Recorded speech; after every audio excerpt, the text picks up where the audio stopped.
वालेकुम।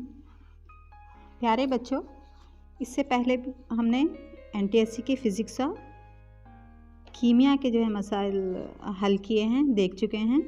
अब हम एनटीएससी सेट 2019 के हयातियात के कुछ जो है सवालात के जवाब मालूम करने की कोशिश करेंगे। मैं आपसे पहले भी कह चुकी हूँ कि तबीयत से 13 सवालात पूछे जाते हैं, इल्म कीमिया से 13 सवालात पूछे जाते हैं और इल्म हयातियात से 14 सवालात पूछे जाते हैं। तो आज हम इल्म हयातियात के कुछ सवालात और उनके जवाबात जानने की कोशिश करेंगे। इल्म हयातियात में सवाल नंबर 27,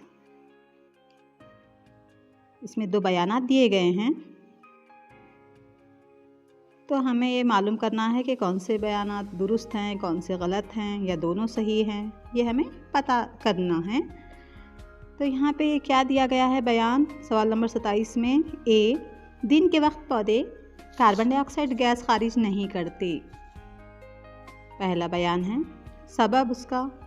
आर, अम्ल तनफ़ुस के दौरान खारिज करदा कार्बन डाइऑक्साइड का इस्तेमाल शुआई तरकीब में होता है।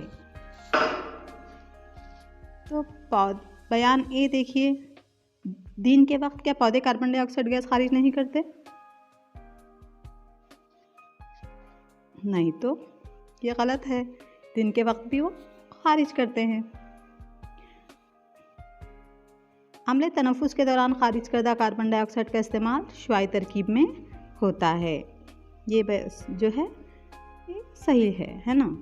तो अब हमारे ऑप्शंस यहाँ पर जो हैं, ए दुरुस्त है और आर गलत है, ए गलत है और आर दुरुस्त है।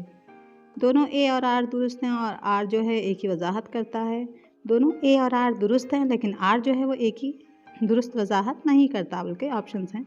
मगर यहाँ पे हमें जो लगा, ए जो है हमें गलत लगा और आर क्या है, सही है। तो इस लिहाज से जो है हमारा जवाब क्या होगा, ए गलत है और आर दुरुस्त है। दिन के वक्त पौधे कार्बन डाइऑक्साइड गैस खारिज नहीं करते जो कह रहा है वो गलत बयान है, लेकिन अम्ल तनफ़ुस के दौरान खारिज करदा कार्बन डाइऑक्साइड का इस्तेमाल शुआई तरकीब में होता है। ये जो बयान है सब सही है। ये खून की नालियों से मुतालिक सवाल नंबर 28, खून की नालियों से मुतालिक मंदरजा झैल बयान दुरुस्त है। कौन से बयानात इसमें से दुरुस्त हैं, हमें पता लगानी है।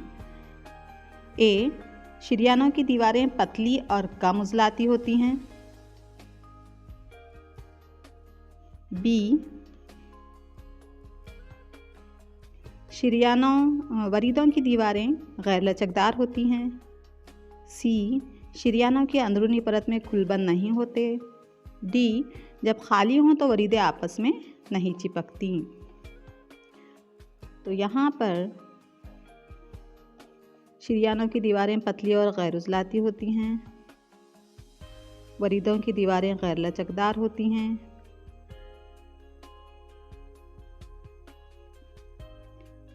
शरियानों की अंदरूनी परत में खुलबंद नहीं होते।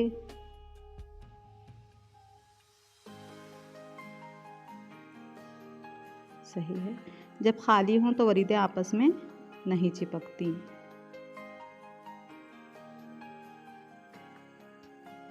तो यहाँ पर कौन से बयानात दुरुस्त हैं हमारे? वरीदों की दीवारें गैर लचकदार होती हैं और शरियानों के अंदरूनी परत में खुलबंद नहीं होते। बी और सी हमारे सही जवाबात हैं। तो यहाँ पे कौन सा सही होगा? नंबर 3, बी और सी। अब आइए अगले सवाल की जानिब। खून के दबाव की कमी गुर्दों की कारकर्दगी को मुतासिर करती है।